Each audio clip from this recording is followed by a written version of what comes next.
Dans l'idée d'équilibre, parce qu'on est en train de parler de l'équilibre, je vais aborder une pensée biblique d'un équilibre à 360 degrés qui se retrouve souvent dans la Bible dans ce groupe de mots. Et c'est ce groupe de mots-là que je vais utiliser.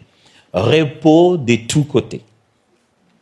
Vous trouverez cette expression-là dans la Bible, repos de tous côtés. Certaines versions disent repos de tous les côtés.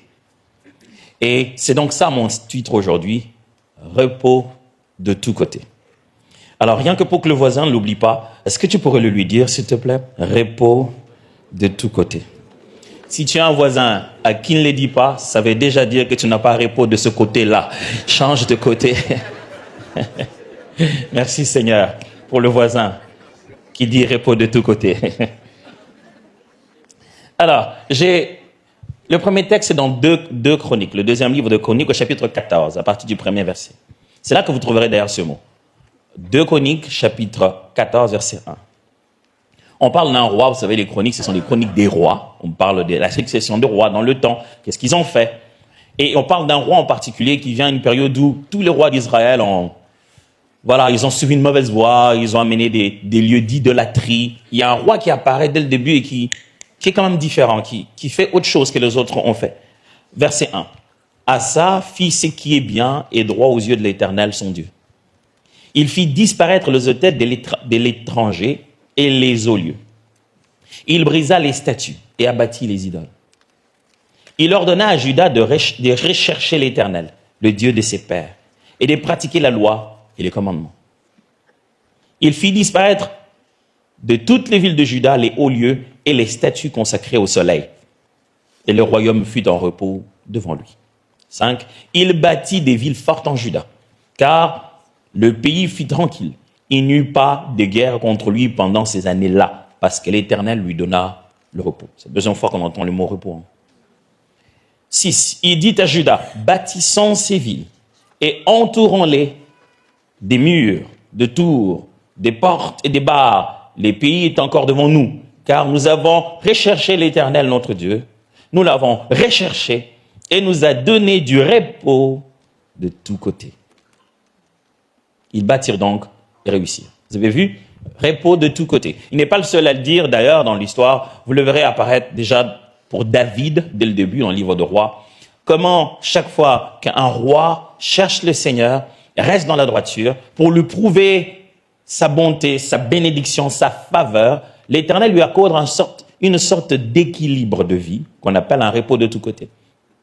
C'est vrai que c'est d'abord lié au fait que de tous les côtés où ils sont entourés, aucun ennemi ne se met à les attaquer. C'est l'un des signes forts que Dieu est avec eux. Quand un roi faisait ce que Dieu voulait, les seigneurs faisaient en sorte que les ennemis qui pouvaient vraiment lui faire du mal s'occupaient plus de lui. En fait, dans leur tête, ils pensaient même plus se battre avec Israël. Mais quand quelque chose n'allait pas, la Bible dit 2 fois que l'Éternel allait réveiller le souvenir chez les adversaires qui se disaient « mais tiens, Israël, on aurait pu les battre et prendre leurs histoires. » Et puis boum, ils commencent à les attaquer. Et l'un des signes forts que Dieu leur accordait, paix, repos et équilibre, c'était le fait que de tous côtés, de tous les voisinages, à gauche et à droite, ça n'intéressait personne de les attaquer. Ils étaient juste en paix avec tout le monde. Je vais lire un deuxième texte. C'est Deutéronome, chapitre 12, versets 8 à 20. Deutéronome, chapitre 12, versets 8 à 20. Vous nagerez donc pas comme nous le faisons maintenant ici, où chacun fait ce qui lui semble bon. Ok, n'oubliez pas, Deutéronome, c'est en fait une sorte de reprise d'un autre épisode de la Bible qui est dans Exode. Deutéronome veut dire 2 fois la norme, reprise de la norme, répétition de la loi. Alors, c'est comme cette période où, dans Exode, Moïse donne la loi au peuple, le peuple qui est sorti d'Égypte, qui commence à devenir petit à petit un peuple. C'était qu'un ensemble des familles qui deviennent un peuple. Alors, dans Deutéronome, on fait une reprise de toutes ces lois que Moïse leur a dites. On se concentre maintenant que sur le roi, pas sur les lois, là, pas trop sur beaucoup d'histoires, mais plus en grande partie sur ce qui a bâti la norme à la force de la loi. Et donc, ça fait 2 fois des reprises avec Exode. Alors là, il leur dit, pendant qu'ils sont encore en route, il leur parle de comment ils devraient se comporter lorsqu'ils seront dans la terre promise. Et écoutez ce qu'il leur dit. Vous nagerez donc pas comme nous le faisons maintenant ici, où chacun fait ce qu'il semble bon. Comme quoi, ça se tolère maintenant. Mais après, quand on sera là-bas, ça ne sera pas tolérable. Parce que vous n'êtes point encore arrivé dans le lieu de repos. Vous voyez ça? Quand vous n'êtes pas encore arrivé dans le lieu de repos, on tolère certaines choses. et dans l'héritage que l'Éternel votre Dieu vous donne, le lieu de repos, c'est comme ça qu'il appelle ça, terre promise, mais lieu de repos. Mais vous passerez le Jourdain et vous habiterez dans le pays dont l'Éternel, votre Dieu, vous mettra en possession. Il vous donnera du repos. Encore 2 fois. Après avoir délivré de tous vos ennemis qui vous entourent, et vous établirez, et vous établirez en sécurité. Chaque fois ici, c'est encore Dieu donner du repos face aux ennemis qui entourent. Après quoi, je lirai Job, et je resterai beaucoup sur Job. Ça sera le chapitre 1, à partir du 1er verset, tiens. On ira un peu plus loin, jusqu'au verset 12. Mais je ne les lis pas de suite, je me mettrai à les lire tout à l'heure. Ma pensée aujourd'hui, c'est celle de nous aider ensemble à trouver les liens qui existent entre le concept de l'équilibre, comme on l'enseigne ici, et celui que je suis en train de proposer de repos de tous côtés. Mathématiquement, si vous voulez, ou si vous ne voulez pas, vous n'avez pas le choix. Ce que j'essaie juste de dire, c'est que l'équilibre de foi dans notre vie, l'équilibre que Dieu nous accorde, l'équilibre dont on est en train de parler ici et enseigner pendant ce mois, c'est des fois juste une combinaison de repos, de stabilité et de paix. Je vais essayer de montrer ça tout à l'heure. De fois, c'est juste quand Dieu vous met en repos et vous accorde des racines et vous rend stable et vous donne la paix. Et je vais essayer donc de tourner cette idée de plusieurs manières pour qu'avant de sortir ici, j'ai eu l'occasion de pouvoir prêcher la prochaine fois et que vous ne dites pas au pasteur, on n'a rien compris. Je pense que lui, il faut le garder seulement le jour de Noël. Je pense que pour le reste, on ne comprend pas grand-chose. L'équilibre, c'est quoi? Est-ce que plénitude veut nous enseigner la compromission? Est-ce que plénitude veut nous dire intégrer tout et n'importe quoi, vivre un peu spirituel, un peu charnel, ça fera de l'équilibre? Oh non, surtout pas du tout. Ce n'est pas ça ce qu'on est en train de dire. Tiens, pour vous-même, l'équilibre c'est quoi? Comment vous définirez l'équilibre? N'est-ce pas cette idée de stabilité entre différentes forces ou différents éléments autour de nous? C'est que ce soit dans la vie, dans la décision, dans notre quotidien, même dans nos émotions. On parle d'équilibre quand on atteint un point où les choses sont en harmonie, n'est-ce pas? Cela signifie qu'il n'y a plus d'extrémité. Il n'y a pas trop de ceci, il n'y a pas trop de cela. On trouve un équilibre, une sorte de juste mesure. Tout est ajusté. Rien n'est trop pour faire basculer les autres. De reste, le mot équilibre, lorsque je suis allé chercher, qu'est-ce que ça voulait dire en français? C'est drôle, chaque fois que tu vas chercher un truc, qu'est-ce que ça veut dire en français? On te dit que ça vient du latin. Puis je dis, mes fils, non, le français n'a pas ses propres termes ou quoi? Ça vient toujours du latin, du grec, quelque part. Mais quand vous voyez l'histoire de comment la langue s'est formée, vous verrez que plusieurs peuples se sont rencontrés à la création de la langue. Mais le français dit, je ne voudrais pas vous lire les mots en latin, mon latin n'est pas latin du tout. Mais ça veut dire que le premier des mots veut simplement dire égal et l'autre veut dire balance. L'idée d'équilibre à la base, c'était de penser, vous pensez à la balance, les deux côtés de poids, on trouve un moyen où la balance est égale. Alors c'est pour cette raison que quand on dit équilibre, souvent dans la tête, nous pensons qu'il s'agit d'égalité et que nous puissions mettre nos vies à égale mesure. Malheureusement, c'est pas ça qu'on communique ici. Vous n'avez pas équilibre quand vous donnez une partie égale à chaque chose autour de vous. Vous n'atteindrez jamais cet équilibre. Ça ne sera que frustration, maladie, douleur et déception. Ce n'est pas ça qu'on enseigne ici. Vous ne trouverez pas une parfaite balance où chaque chose a une petite partie. Imaginez que vous en avez 3 choses à faire dans la vie. Vous divisez par 3, ça fait quoi? 3, 3, 33, 3, 3, 3, 3, 3, 3, 3, 3, 3, 3. La pensée ici, c'est que quand on dit à quelqu'un qu'il est équilibré, on va simplement dire que les différents aspects de sa vie sont faits avec une sorte de conscience et d'ordre de priorité. On dit, je suis conscient que voilà la chose la plus importante et je sais bâtir autour de reste. Je vais bien m'expliquer encore tout à l'heure. Quand on parle d'équilibre, on parle fondamentalement de 6 notions qui entrent à l'intérieur. Quand on dit équilibre, il y a toujours ces 3 notions, ces 6 notions qui entrent à l'intérieur. Je vais être rapide avec eux. Premièrement, on sous-entend qu'il y a plusieurs domaines. On ne cherche pas l'équilibre quand on n'en a qu'une seule. Quand on n'a qu'une seule chose, on ne cherche pas l'équilibre. C'est la seule chose. Donc, quand vous avez un seul enfant, vous l'aimez comme le seul enfant. Quand vous en avez deux, vous cherchez l'équilibre dans la façon de les aimer. Tout en sachant que vous les aimerez, vous n'exprimerez pas de la même manière l'amour pour chacun.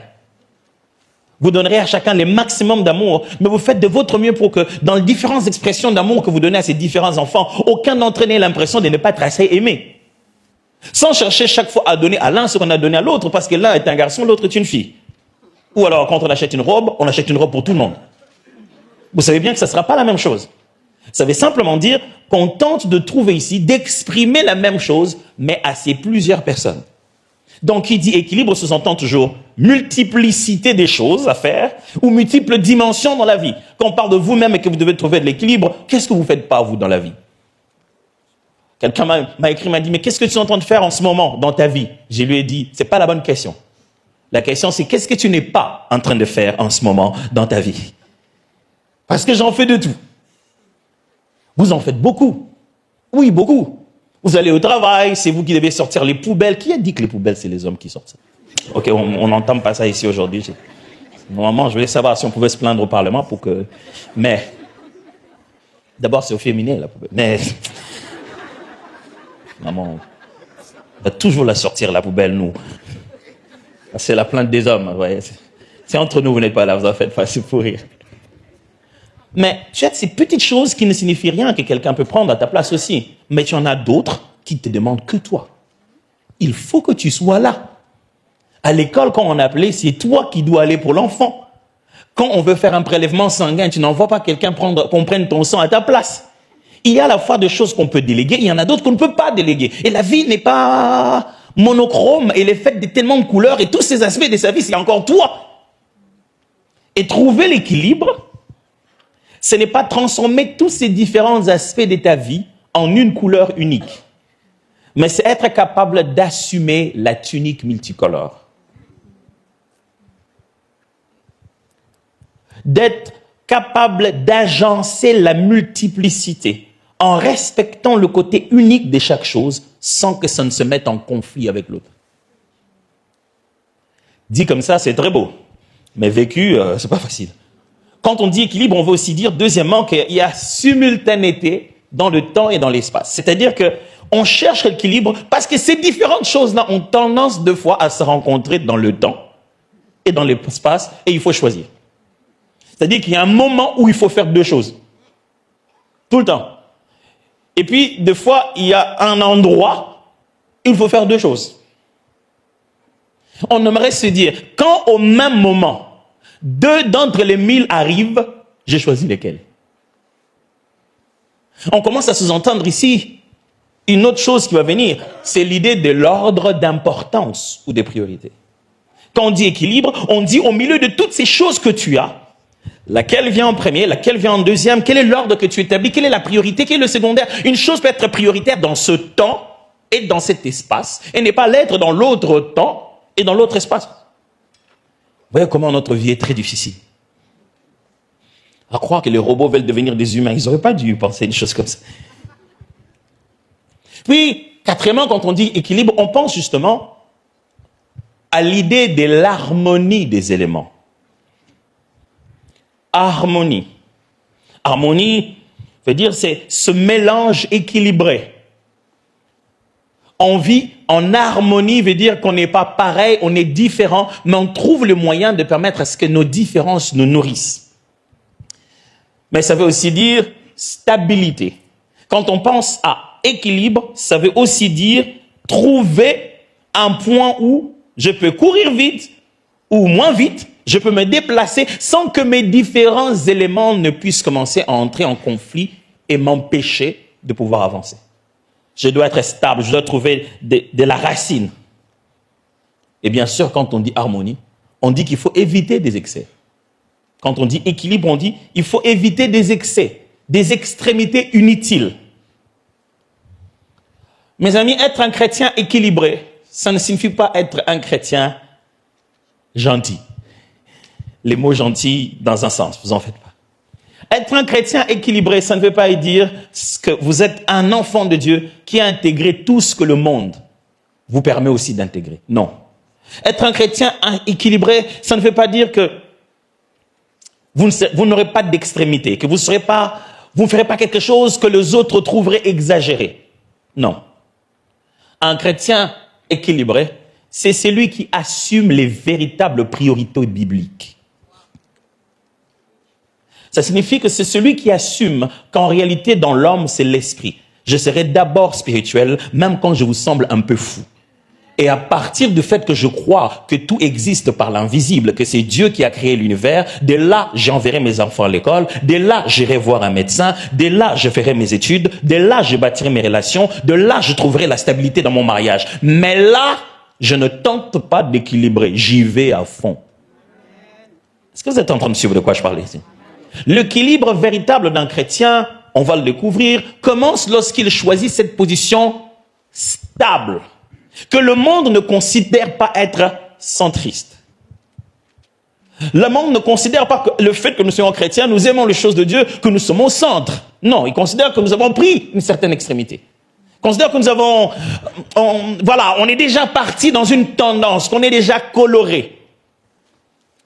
Et ce que j'essaie d'expliquer aujourd'hui, c'est vous dire que l'équilibre sous-entend le fait que tu aies placé d'abord ta mission de façon claire. Tu l'as compris comme Dieu veut que tu la comprennes et tu te mets à bâtir tout autour de ça avec harmonie. Quand Jésus est venu, il n'a jamais eu honte d'être Jésus.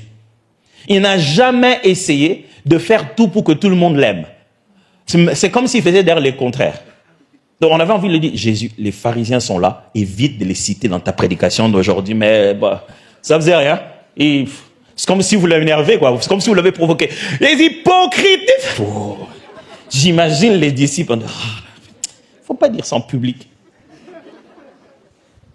Et vous allez les découvrir quand je l'explique ici. C'est lorsque ces rois, le roi en particulier Asa ici, trouvent le but véritable que Dieu voulait pour la nation.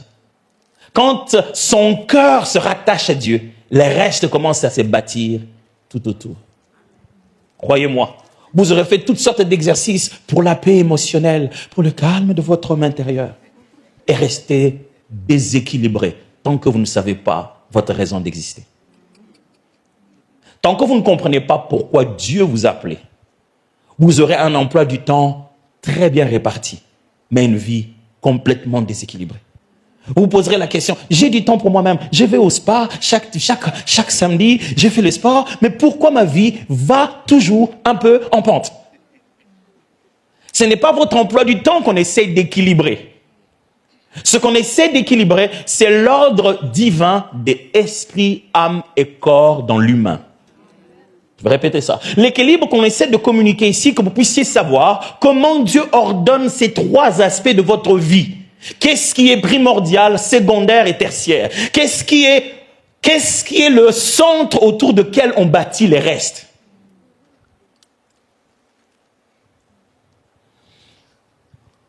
Quand vous étudiez le domaine dans le monde, que je faisais de mettre une étude en mettant tout ce qui est de psychologie, j'essaie de mélanger l'Organisation mondiale, la santé, j'ai mélangé tellement de choses pour essayer de savoir comment on imagine l'équilibre pour l'homme aujourd'hui. On a tendance à croire que l'homme est équilibré quand il a l'équilibre émotionnel, c'est-à-dire la capacité de gérer ses émotions. Il y a l'équilibre cognitif, donc des pensées claires et adaptatives. L'équilibre comportemental, c'est-à-dire des actions cohérentes avec ses valeurs. L'équilibre physique, c'est-à-dire une bonne santé, repos, nutrition. L'équilibre social, c'est-à-dire qu'il a des relations saines et soutient les gens. L'équilibre spirituel, c'est-à-dire qu'il a un sens de la vie, des valeurs. L'équilibre économique, je suis même déjà fatigué avec le nombre d'équilibres. Est-ce que vous avez des fois envie de vous dire, ça sert à rien, il y a trop de choses qu'il faut jongler. Pendant ce mois-ci, la pensée de Dieu, c'est que vous puissiez vivre dans un espace de repos, où même quand vous en avez 1000 à jongler, vous avez le repos de tous côtés. Je ne sais pas ce qui est en train de vous dépasser, et quand ça arrive sur votre table, vous dites, et ça encore? Vous savez, il y a des moments où l'enfant t'appelle qui n'a rien fait, et tu te tournes vers lui, tu dis, et toi aussi? Tu dis, c'est pour dire, j'en ai déjà apporté. Je prie Dieu ce matin qu'au milieu de tout ce que vous avez déjà apporté, vous trouvez la paix de tous côtés, à chaque aspect. On parle aussi de l'équilibre économique, la sécurité matérielle, l'équilibre environnemental, les vivre en harmonie avec son cadre. Quand on lit toutes ces histoires d'équilibre que l'humain pense que c'est ça l'équilibre, dans la Bible, ça se résume en 3 choses. Il faut juste être équilibré, esprit, âme et corps. Tout aussi facile que ça. Mais si vous avez commencé à comprendre tout ce que j'essaie d'expliquer, c'est que l'équilibre, ce n'est pas l'égalité. Ce n'est pas que tout soit à part égal. Mais c'est plutôt reconnaître chaque dimension à cause de sa singularité, c'est qu'elle est, mais la bâtir autour d'une mission bien connue que Dieu nous a donnée.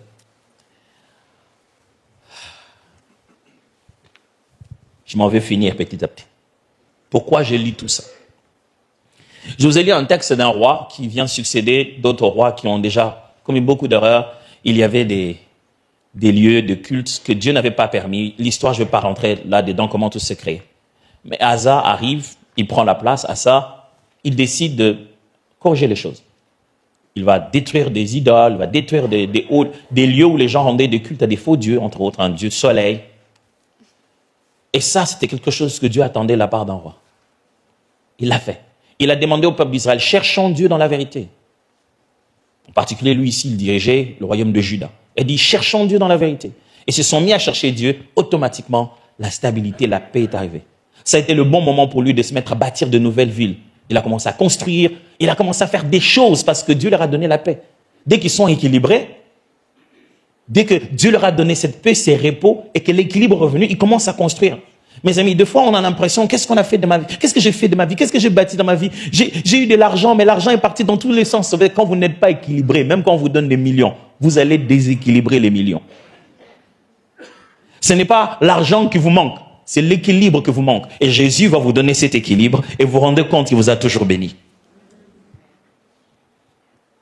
Et quand on étudie la Bible, et qu'on dit ces termes, repos de tous côtés, souvenez-vous que les gens de la Bible à l'époque, surtout dans l'Ancien Testament, ils avaient 3 termes pour dire repos, qui seraient dans le sens d'équilibre. Je ne vais pas beaucoup vous embrouiller avec les Hébreux ici et tout cela, mais sachez qu'ils avaient 3 termes. Le premier terme, c'est le terme noir. Noir, c'est les termes que Dieu a utilisés lui-même quand la Bible dit dans le livre de la Genèse que Dieu se reposa le 7e jour. Et quand Dieu se reposait le 7e jour, il a après cela institué un jour qu'il appelait le Shabbat. C'est ça le deuxième mot pour repos, qui veut dire s'arrêter. Et alors, il a proposé au peuple d'Israël de leur donner une terre, un lieu où ils vont voir les Menouhak, le 3e terme qui veut dire un lieu de repos. Quand ils arriveront dans leur lieu de repos, alors eux aussi, ils pourront vivre le Nouhak que Dieu a vécu le 7e jour. Je répète, Dieu s'est reposé. Il a dit, à cause de cela, vous aussi, vous devez vous reposer, mais 2 termes différents. Ici, lui, il a Nouhak, et là, il a Shabbat. Il nous demande tous de Shabbat. Il dit, je vais vous donner un lieu où il y aura les Menouhak. Il y aura tellement de paix et de repos et de stabilité. Quand vous arriverez là-bas, alors vous aussi, vous aurez l'occasion de vivre un Nouhak, comme moi j'en ai vécu. Toujours en train de me suivre? Le but de Dieu, la pensée de Dieu même en donnant au peuple d'Israël une terre promise, mais mieux, le but de Dieu, la pensée de Dieu en nous promettant le ciel, c'est que nous puissions nous aussi nous reposer de tous côtés. Mais voilà ce qu'il a fait. Il n'a pas fait que le royaume soit toujours l'endroit où nous allons partir à notre mort ou à l'enlèvement. Il a fait en sorte que le royaume est au milieu de nous.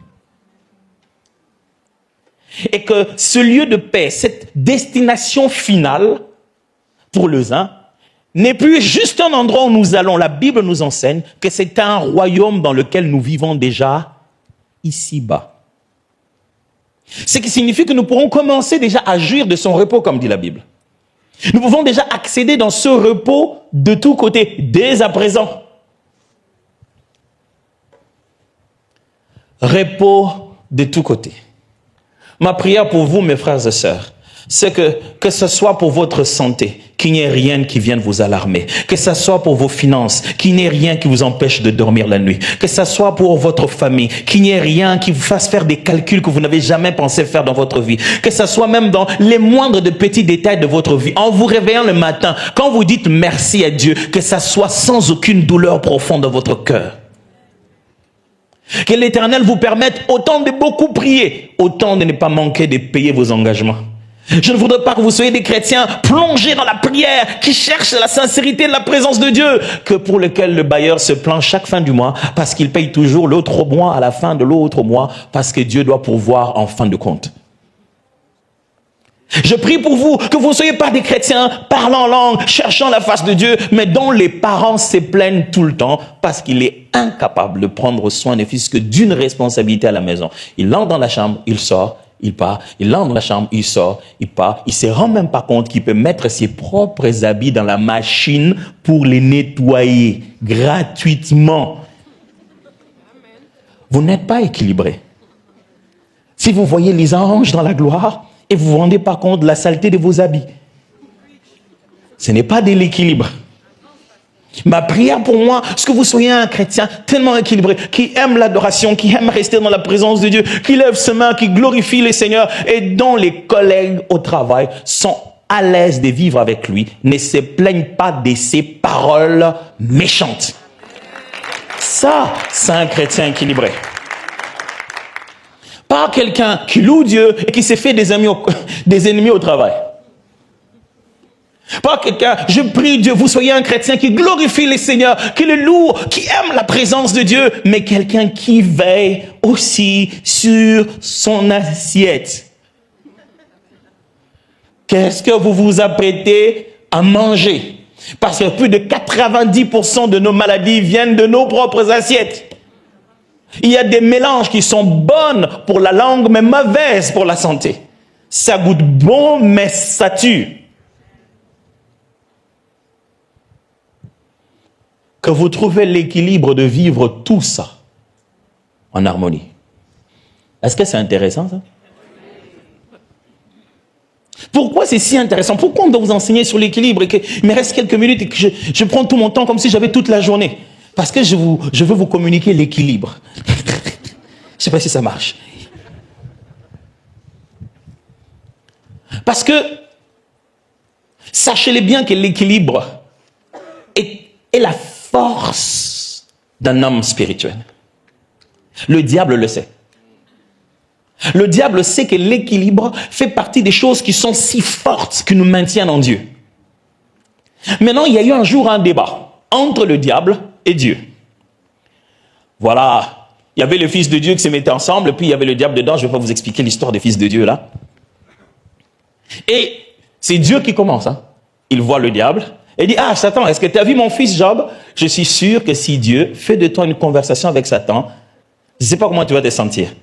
Tu as envie de dire, mais pourquoi tu parles de moi Satan? C'est Satan, Seigneur. Pourquoi tu parles de moi Satan? Dieu, il est si content de Job qu'il appelle Satan pour en parler. Je suis sûr que si on avait demandé ça à Job, il n'allait jamais accepter une conversation pareille. Dieu, il est si heureux de Job. Il dit, hey Job, viens, et puis, Satan, viens, je vais te monter Job. Et puis il dit, tu vois, Job, il m'aime. Il va à l'église, il prie à la plénitude. Vraiment, il aime la présence de Dieu. Job, c'est fantastique. Et Satan le regarde et dit, ça, ils sont tous comme ça pour une raison, tu sais. Dit quoi? Il dit, c'est parce que tu lui as donné des bénédictions. Tu sécurises sa famille. Tu t'occupes de tout ce qu'il est. Tu lui as donné de l'équilibre, de la stabilité, de la paix. C'est parce que de tous côtés, il n'a pas à se plaindre. C'est pourquoi il te suit. Dieu dit non, c'est l'inverse par contre. C'est parce qu'il me suit que je le lui ai donné.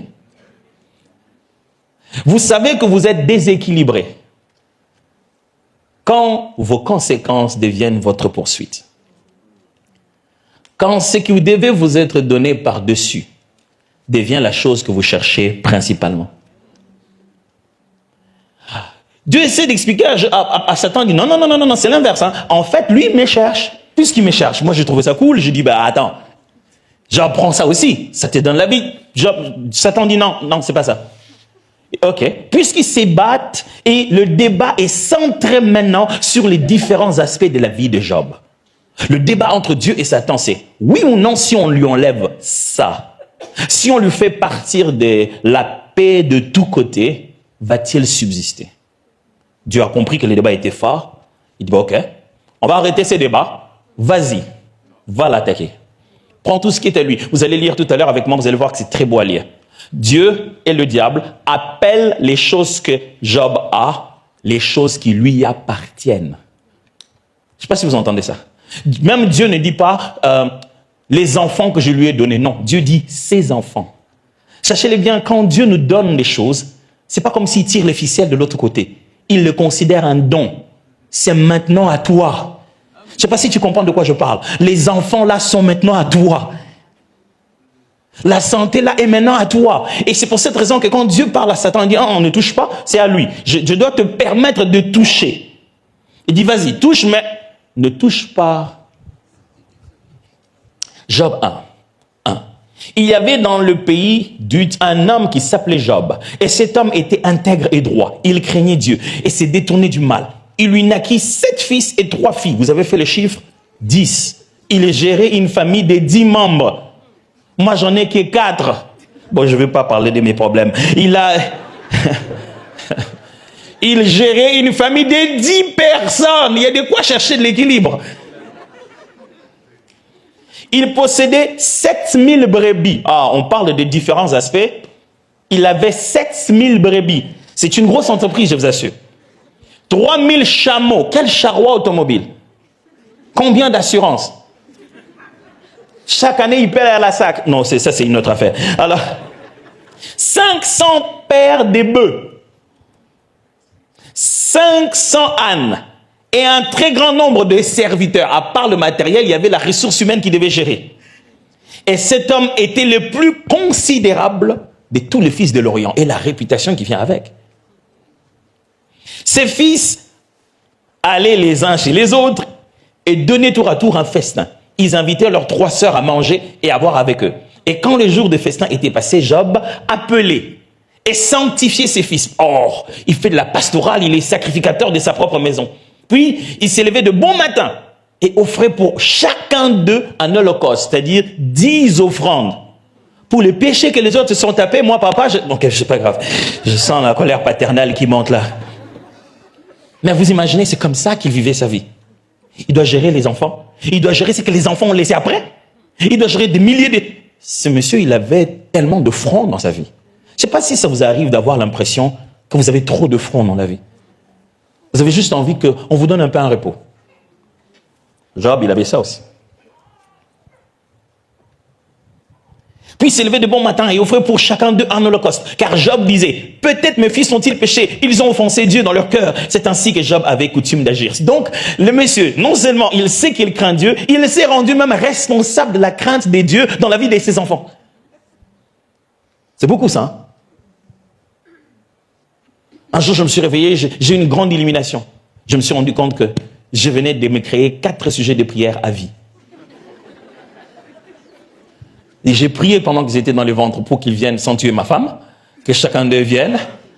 Et ils sont tous venus, je prie pour qu'ils grandissent, ils vivent en bonne santé, je prie pour que les 3 se marient et le dernier ait le temps aussi de se marier à son tour. Je prierai après pour qu'ils aient des enfants, je prierai pour qu'eux aussi en ayant leurs enfants, ils ne meurent pas. Aussi longtemps que je serai vivant, je me suis fait 4 sujets de prière à vie. Sans oublier qu'il faut prier pour les études, prier pour qu'ils vivent bien, que personne ne vienne leur briser le cœur. Même quand ils voient, un matin, il te dit, voilà, moi je suis amoureux, tu regardes l'amoureux, tu t'es dit, non, c'est pas grave, c'est pas grave. Il faut prier pour ça aussi. Je cherche quelqu'un qui ressent qu'il a tellement de fronts et qu'il a besoin d'équilibre. Et qu'il a besoin d'aide pour maintenir tous ces fronts-là simultanément. Or, les fils de Dieu vinrent un jour se présenter devant l'Éternel et Satan vint aussi au milieu d'eux. L'Éternel dit à Satan, d'où viens-tu? Et Satan répondit à l'Éternel, de parcourir la terre et m'y promener. Vous voyez, il est Satan, vraiment, totalement Satan. Et l'Éternel dit à Satan, as-tu remarqué mon serviteur Job? Ah. Il n'y a personne comme lui sur la terre. C'est un homme intègre et droit, craignant Dieu et se détournant du mal. Et Satan répondit à l'Éternel, est-ce d'une manière désintéressée que Job craint Dieu? C'est Satan qui pose à Dieu une question. Est-ce d'une manière désintéressée que Job te craint? C'est la même question, je ne suis pas Satan, mais... Est-ce d'une manière désintéressée que vous craignez Dieu? Voici un des plus grands secrets de l'équilibre. C'est quand vous existez sur la terre de manière désintéressée.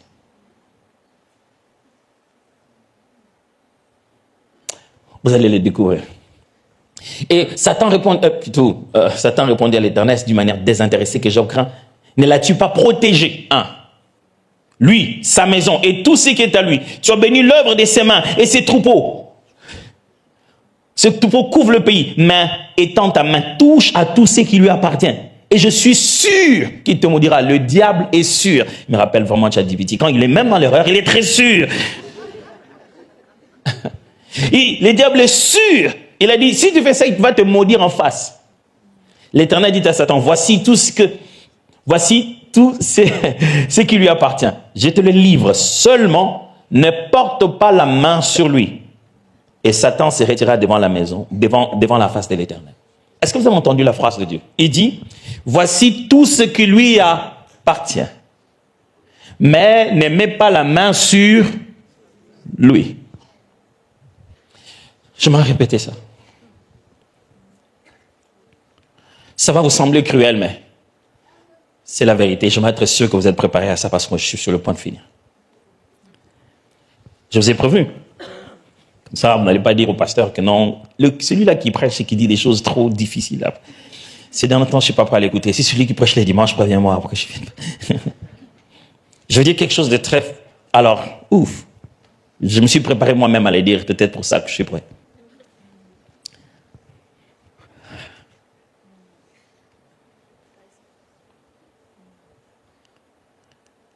Tes enfants ne sont pas toi. Ta femme, ton mari, ce n'est pas toi. De même que ta voiture, ce n'est pas toi. Tes diplômes, tes habits, ce n'est pas toi. Tout ça là, ce n'est pas ça qui doit causer ou pas ton équilibre. C'est ça la leçon que Dieu veut donner à Job ici. Il le montre à travers la guerre qu'il a avec Satan. Il dit, Satan, touche la femme. Tu verras, ce n'est pas Job. Touche sa relation avec ses enfants. Prends même les enfants. Tu verras, les enfants, ce n'est pas Job. Touche même son avoir. Tu verras, ce n'est pas Job. Les enfants ne sont pas juste tombés malades, mes amis. Ils sont morts. Et même ça, ce n'était pas Job. Est-ce que ton compte en banque, c'est toi? Est-ce que c'est tellement devenu toi que quand une autre chose qui n'est pas toi bouge, tout en toi bouge? Je vous avais prévenu que c'est dur. Est-ce que ça signifie que, pasteur, on ne doit pas s'occuper de nos familles, on ne doit pas les porter à cœur, on ne doit pas avoir un fardeau pour eux? Ça signifie que tu ne peux pas te justifier devant Dieu de ton déséquilibre à cause du choix de quelqu'un d'autre. Tu ne peux pas dire à Dieu, mon fils a fait ceci, c'est pour ça que je suis comme ça. Non, ce que tu dois être, c'est le fruit d'un grand sacrifice payé à la croix de Golgotha. Et tu ne peux pas dire à Dieu que malgré le fait que tu as mis ton fils à la croix, je suis comme ça parce que quelqu'un ou quelque chose qui m'appartient n'est pas comme je l'aurais voulu. Dieu n'a pas parié sur tes enfants. Dieu n'a pas parié sur tes avoirs. Dieu n'a pas parié sur ta voiture. Dieu a parié sur toi. C'est la guerre ici. Dieu a dit, Job, tu ne l'auras pas. Et Satan a dit, qu'est-ce que c'est que Job? Job, c'est son travail. Dieu dit, non, Job, c'est Job. Il dit, qu'est-ce que c'est que Job? Est-ce qu'il y a un même combat aujourd'hui entre Dieu et le diable? Et le diable dit, Dieu lui dit, mais tu n'auras pas Joséphine. Je ne sais pas, il y a une Joséphine ici, c'est juste un exemple. Si je ne trouve pas d'autres noms de dames, je vais prendre Annabelle, alors. Il dit, tu n'auras pas Joséphine. Et le diable dit, non, je l'aurai. Il dit, oui. Dieu dit, non, tu n'auras pas Joséphine. Joséphine va rester équilibrée de tous côtés. Il dit, non, je vais l'avoir. Il dit, Joséphine, elle est comme ça parce qu'elle est mariée. Dès que son mari n'est plus attentif, elle perd même sa vie de prière. C'est pourquoi je vous l'avais dit que c'est difficile. Sœur Joséphine, vous qui n'existez pas, sachez que votre mari, ce n'est pas vous. Est-ce que vous m'entendez? Votre travail, ce n'est pas vous. La preuve, le jour où on va vous licencier, il n'y a même pas de fête de départ. Si on fait une fête de départ, c'est suspect. Les gens sont contents de te voir t'en aller. Non, c'est pour rien. Mon ami, mon frère, ma sœur, ce matin, c'est que Dieu te dit, ce travail-là, ce n'est pas toi. Tous ces autres aspects autour de toi, ce n'est pas toi. Pire encore, même ton corps. Job en est arrivé jusqu'au corps. Et quand Job dit, même quand mon corps sera complètement déchiré, complètement en lambeaux, je sais que mon Rédempteur est vivant. Mes amis, notre équilibre ne vient pas du fait que tous les restes autour de nous aient des mesures égales. Notre équilibre commence quand nous avons saisi notre véritable priorité, notre nature profonde, et à partir de ça, nous bâtissons tout le reste. Je veux une femme de la volonté de Dieu, qui n'est pas juste une épouse qui m'accompagne dans mes désirs émotionnels, qui est une missionnaire avec moi dans le but que Dieu nous a donné. Je veux des enfants qui ne sont pas juste la conséquence de notre amour consommé, qui sont des missions divines que je dois développer et mentorer pour leur accomplissement. Je veux un travail qui n'est pas juste mon salaire, mais le lieu où je m'épanouis en rentrant chaque soir en disant à Dieu, tout est accompli. Tout tourne autour du fait que je vis, non plus parce que c'est moi qui vis, mais c'est Christ qui vit en moi. Là, quand je suis là, tu ne peux pas me déséquilibrer. Frère, ce que j'essaie de vous dire, le diable a parié que vous pouvez être déséquilibré. Il suffit de toucher un ou l'autre de ces différents côtés de ta vie et il va te mettre par terre. Et ce matin, je suis en train de vous répéter encore et encore, tous les autres aspects de ta vie, ce n'est pas toi. Commence à te fixer d'abord, à fixer tout en toi dans la présence de Dieu, dans l'identité en Christ. Fixe-toi d'abord dans ton esprit et tout le reste, quand ça se bâtit, ça sera stable. C'est que tu manques, tu ne le manques pas en vain. Tu manques parce que ce n'est pas encore le moment. Lorsque le moment sera venu, l'Éternel te le donnera. Quand tu n'en as pas, tu n'es pas déséquilibré. Quand tu as compris pourquoi Dieu t'a fait exister, quand tu manques d'une chose, tu n'es pas déséquilibré. Pasteur, tout ça, on fait comment? Ce que tu as dit, c'est clair, c'est bon, merci. Tout ce que je vous demande, c'est qu'en sortant ce matin, vous fassiez comme Job ou comme Asa. Faites une chose. Mettez fin aux guerres et aux conflits internes. C'est ce qu'Asa a fait.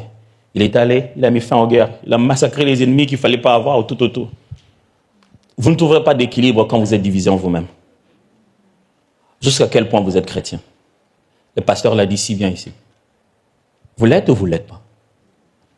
Vous ne pouvez pas trouver une version améliorée de ça. Il n'y a qu'une façon d'être chrétien. C'est être comme Jésus. Il n'y en a pas une autre. Nous tous, nous sommes que des imitateurs. Et on n'en a pas honte. C'est la seule fois dans la vie où on est heureux d'être des imitateurs. Des copieurs. Quelqu'un s'en bat même la poitrine dans la Bible. Il dit, moi, soyez mes imitateurs, comme je le suis de Christ. Il est temps d'arrêter des conflits internes. Ton déséquilibre, ce n'est pas l'argent qui te manque dans un domaine ou un autre. Ton déséquilibre vient de ton homme intérieur. Tu ne sais plus qui tu es. Tu regardes ton visage dans le miroir et tu ne te souviens plus de toi-même. Tu es devenu ton travail. Tu es devenu ton mari. Tu es devenu ta femme. Tu es devenu tes enfants. Et toi, tu es qui? Quand on a touché à chacune de ces choses, tu as perdu la paix. Or, Dieu a parié. Il a dit, vous pouvez même toucher à ça. Mais lui, elle, restera elle.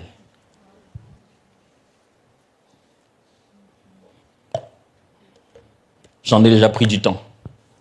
J'en ai même récupéré une partie liée à l'anniversaire. Mais ce matin, est-ce que j'ai vraiment parlé à ton cœur? Ce matin, c'est toi que Dieu cherche. Peut-être que ton milieu, tu ne te retrouves plus. Dis, Seigneur, où est-ce que je suis? Est-ce que je suis au bon endroit? Ce n'est pas ça le plus important. Dieu peut restaurer ça en quelques minutes. C'est sur quoi Dieu a parié. Il s'est dit, même quand on l'aura attaqué, Job restera Job. Es-tu toujours toi? Ou bien tu es devenu ton compte Facebook? Es-tu toujours toi ou tu es devenu ton avatar? S'il y a peu de j'aime, tu n'as plus de paix. Tu es déséquilibré à cause du nombre d'appréciations qui sont que des clics qui se font 2 fois par hasard. Moi, je vois toutes les fois, ma femme, quand elle dort à côté de son téléphone, elle clique des j'aime sans le vouloir. Es-tu toujours toi? Ou tu es en train de perdre dans ces paris? On avait parié. Cette jeune fille-là, ce n'était pas toi. Mais depuis qu'elle a dit non, écoute, toi et moi, je trouve que ça ne avance pas. Je pense que on va se laisser, chacun va prendre sa direction. Dans tous les cas, il n'y a rien qui nous retienne, on était encore fiancés. Mais je pense que dans ces fiançailles, on ne partage pas les mêmes convictions. Ces quelques phrases t'ont ruiné. On ne te reconnaît plus, mon frère. Non, c'est parce qu'on t'empêche d'être émotionnel. Tu en as le droit. Si tu ne sens pas une douleur, c'est que tu ne l'as pas aimé. Mais Dieu a parié en disant que malgré cette douleur, toi, tu ne seras pas déséquilibré. Toi, ça ne t'empêchera pas de prier. Toi, ça ne t'empêchera pas de lire la Bible. Depuis que votre manager vous a appelé au boulot, votre superviseur vous a dit 2, 3, 4 phrases. Vous a dit, c'est comme ça qu'il avait commencé avec Dieudonné. Il fait son discours, son baratin là, bientôt, ça veut dire qu'on va me mettre à la porte. Même quand tu rentres à la maison, on ressent l'énervement. Ça tombe sur les enfants. Qu'est-ce qui se passe? Qu'est-ce qui t'a déséquilibré? Est-ce qu'ils ont touché au fin fond de toi-même? Tu es fait d'une matière inébranlable. Ça s'appelle l'esprit. Tu es de la nature du Dieu qui n'a jamais peur de ses adversaires. Écoutez, celui qui est en train de parler à Satan, il appelle comme s'ils n'avaient pas de conflit. Il dit, Satan, viens, tu as vu? Ils en parlent. Il n'est pas dérangé par sa présence. Il n'a pas changé d'avis que les derniers jours, il ne va pas les jeter en enfer. Non, parlons maintenant, mais j'ai des projets pour toi. Mon frère, tu es fait de cette matière-là. Avant qu'il n'y ait des habits à porter, avant qu'il n'y ait des véhicules à conduire, avant qu'il n'y ait des choses autour de toi, avant qu'il y ait même ce corps que nous portons et que nous entrions dedans. En réalité, dans l'homme, c'est l'esprit. Si tu bâtis de là,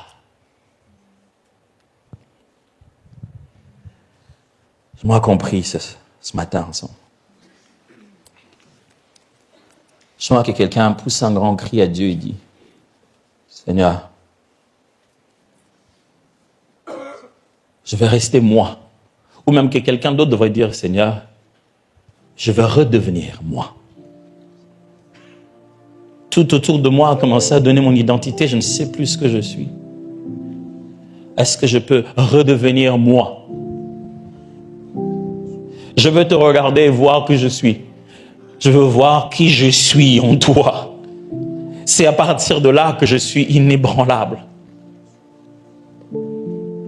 Je vois que quand de tous côtés, les choses perdent l'équilibre, que là où stabilité se conjugue, dans mon âme intérieure, là où Job est Job, je reste stable. Que quelqu'un ce matin se dise, Dieu, je me regarde dans le miroir, je ne me reconnais plus. Redonne-moi de voir qui je suis vraiment. Est-ce qu'on peut prier ensemble? Juste pendant un moment. Prie seul à Dieu. Si tu veux te lever, n'hésite pas. Je pense peut-être que tu vas avancer ici, que tu te dises, pasteur, c'était ça le cri de mon cœur depuis un moment. Est-ce qu'on pourrait prier pour moi? N'hésite pas d'avancer ici. Les hommes de Dieu sont là. On va prier pour toi. Si tu sens que tu as besoin, tu penses que pasteur, je crois que là, j'ai prié comme ça, mais je n'arrive pas encore à sentir une percée. C'est pas encore clair. J'ai besoin qu'on prie pour moi. N'hésite pas de venir ici devant. On va prier pour toi. Si tu penses que tu veux lever tes mains, t'es levé. Sois libre pendant ces petits moments. Il n'y a pas de protocole à ça. Il faudrait que tu ailles au fin fond de toi-même, en quête de cette personne que tu es censé être. De cette relation que tu es censé avoir avec Dieu. C'est d'abord dans l'esprit que ça commence.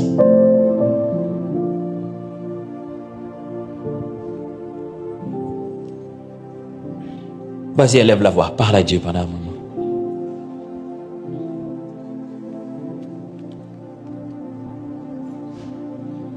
Ciel, ton trône, la terre, ton marchepied, qui peut te détrôner. Ah.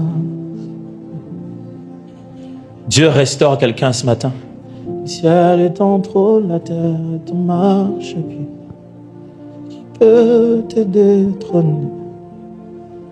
Ah. Il y a quelqu'un ce matin qui a regardé au fond de lui, il n'a vu qu'un être blessé, tellement blessé. C'est pour toi que je parle. Le Seigneur il veut sécher ses blessures. Il ne veut pas juste les bander, il veut les sécher complètement. Le ciel est ton trône, la terre est ton marchepied. Qui peut te détrôner? Quelqu'un vient de se rendre compte ce matin qu'il s'est laissé manipuler. Le diable l'a eu plusieurs fois. Quand il a tiré là-bas, il y a un coup de fil du pays et il était parti. On a appelé quelqu'un et il était parti. On l'a tiré de tous côtés. Et il s'est fait avoir pendant longtemps. Et il ne veut plus jamais être cette personne-là. C'est à toi que je parle.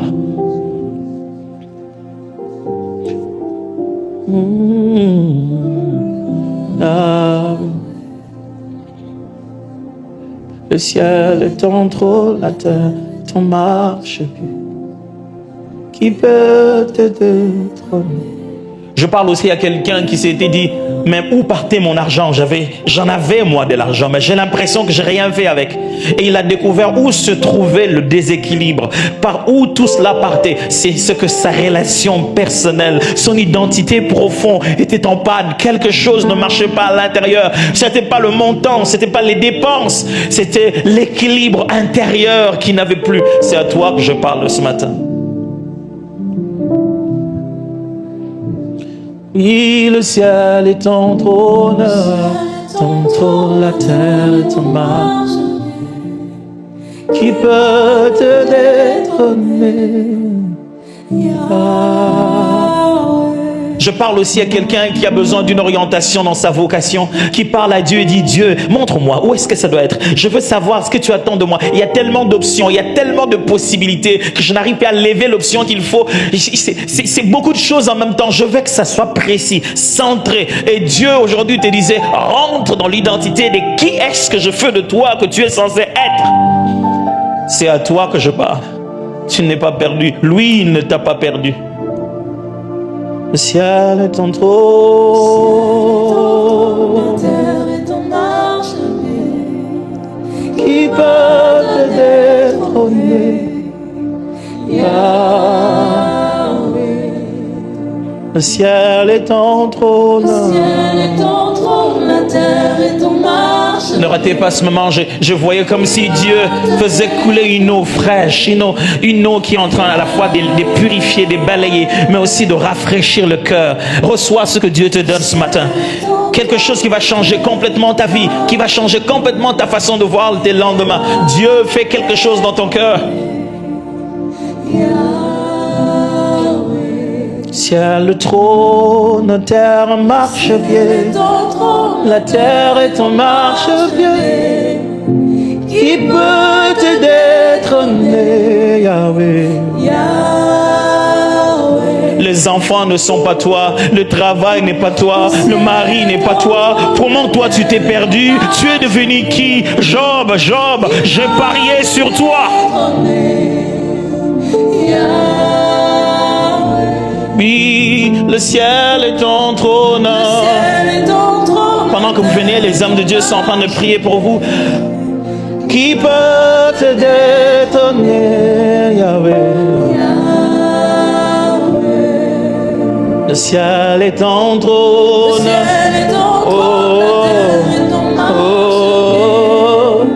Qui peut te détrôner, Yahweh? Et si ce matin tu avais rendez-vous avec Dieu? Et si ce matin tu avais rendez-vous avec Dieu? Et s'il te disait, il y a beaucoup trop à gérer, mais à partir de ce que je t'ai donné, tu peux gérer tout le reste. Si ton homme intérieur ne se sèche pas, tu peux alimenter tout le reste. Si ton homme intérieur ne se sèche pas, tu peux maintenir tout le reste. N'aie pas peur de ce qui arrive chaque matin, ni des factures qui pullulent, ni de ce que les hommes rencontrent, ni des choses que tu perds et celles que tu obtiens. Si dans ton homme intérieur, si là où tu es censé être toi, tu gardes et préserves ton identité, ce n'est pas trop à gérer, il peut gérer ça avec toi.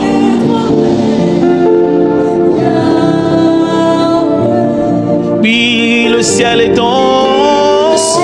trône, la terre est ton marche. Qui peut te détrôner? Alléluia.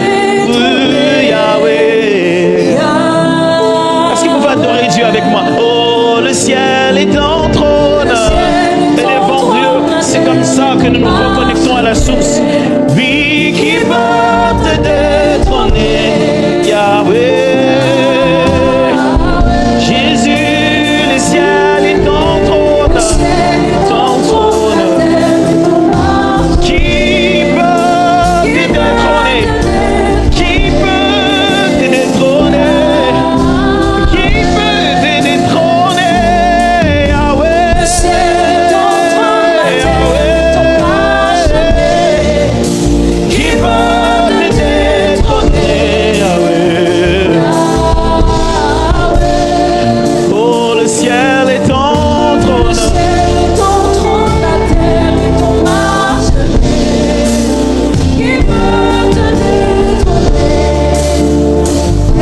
pas nécessairement venir devant. Si vous pouvez juste prendre votre main droite, la placer sur votre poitrine et je vais prier avec vous aussi. Merci. Tous ceux qui sont restés sur leur chaise, prenez juste votre main droite, mettez-la sur votre poitrine et je vais prier pour vous. Merci. Abba. Abba. Je prie pour mes frères et sœurs. On se réveille certains matins, on se dit, tout va bien. Et un autre, on se dit, non, ça ne va pas. Et puis un autre, on dit, ça va aller par la grâce de Dieu. Et puis un autre, on dit, non, ça ne va pas vraiment. Tu connais nos tâtonnements. Et ce matin, tu nous as parlé en nous disant, l'équilibre, c'est avoir un repos de tous côtés. Et tous ces côtés, ce n'est même pas nous. C'est en commençant par avoir la paix en nous que tous les autres aspects de notre vie sont richement alimentés par notre identité. Et je prie ce matin que quelqu'un retrouve son lieu secret dans la présence de Dieu. Je prie ce matin que tout ce qui était dérangé, abîmé au-dedans de nous, que ça soit réparé au nom de Jésus. Dans les fins fonds de notre identité, dans notre nature, amène changement, transformation, bouleversement, Seigneur. Je prie pour mes frères et sœurs, tous ceux qui ont mis leurs mains sur leur poitrine, Père éternel, que tu leur accordes repos de tous côtés. Qu'ils reprennent l'équilibre de leur vie, que la vie cesse de les mener de force, qu'ils puissent cesser de courir derrière la vie.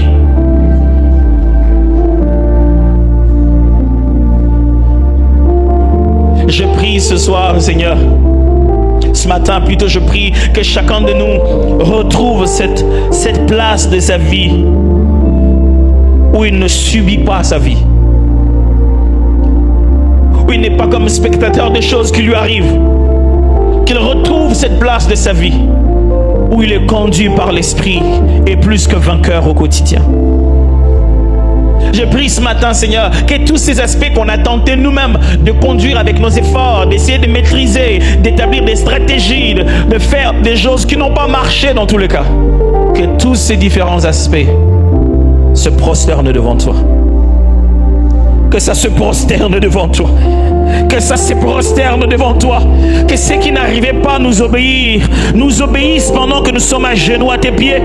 Si ça n'arrivait pas encore à passer, je prie que pendant que nous nous prosternons dans l'adoration, que tout en nous se prosterne aussi.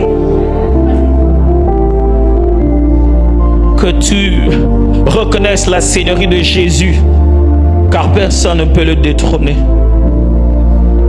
Le ciel est ton trône,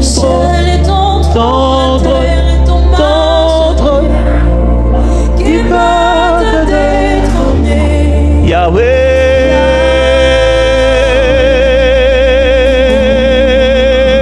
Le ciel est ton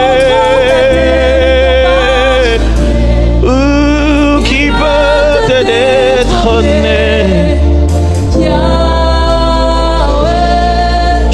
Le ciel est ton trône. Le ciel est ton trône, la terre est ton marche. Qui peut te détrôner? Qui peut te détrôner?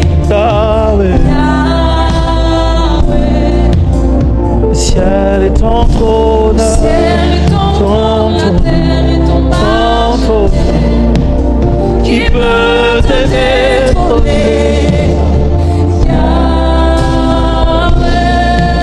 Ce matin, je déclare la restauration dans ton homme intérieur. Je déclare la réparation de tous côtés dans ta vie. Je déclare la reconnexion de chaque aspect de ta vie à l'autorité du Christ qui demeure en toi. Que tout ce qui s'était débranché de toi, qui tentait de vivre indépendamment et qui rendait ta vie difficile, que le Seigneur le reconnecte à la source qui est à l'intérieur de toi. Cette source d'eau vive que tu as reçue par la foi en Christ, qui est censée couler jusqu'à l'éternité. Je prie ce matin que tous les aspects de ta vie qui ont commencé à sécher parce qu'ils n'étaient plus alimentés par la source et que toi-même tu ne l'étais plus, que le Seigneur redonne vie à tous les aspects de ta vie.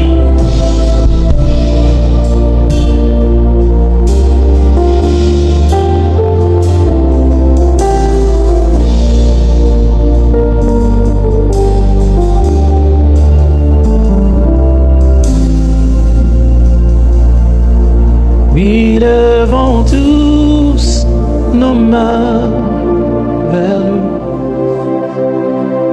et contemplons sa magnificence.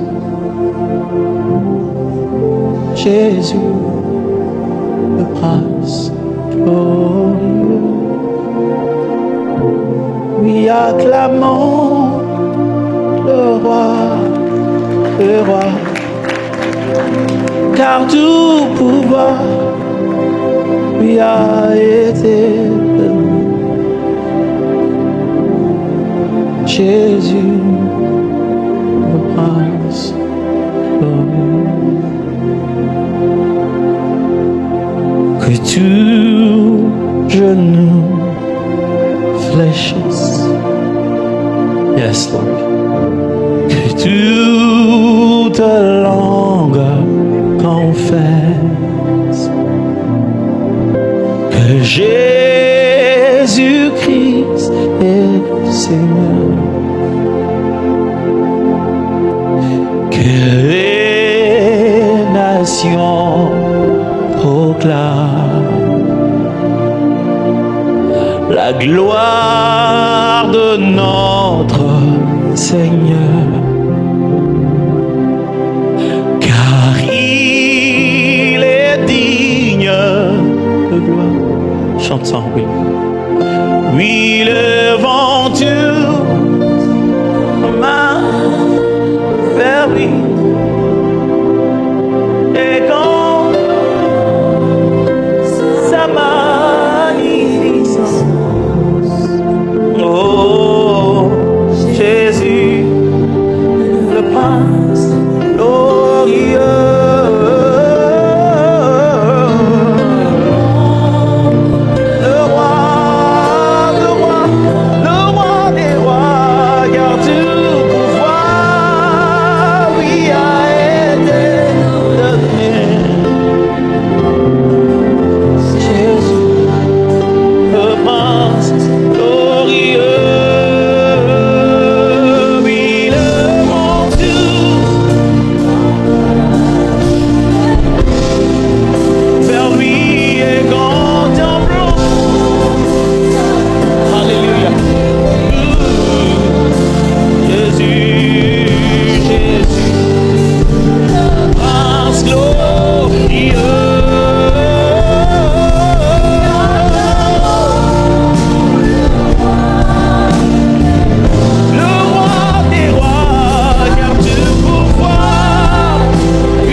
Priez pour nous pendant qu'on est en train de finir cette réunion, pour que cette nouvelle semaine soit une semaine de redémarrage. Est-ce que quelqu'un veut vivre ça cette semaine? Ouais, ça soit comme si on avait appuyé sur redémarrer, que ça va éteindre et ça va redémarrer beaucoup plus vite que si on avait été éteint complètement.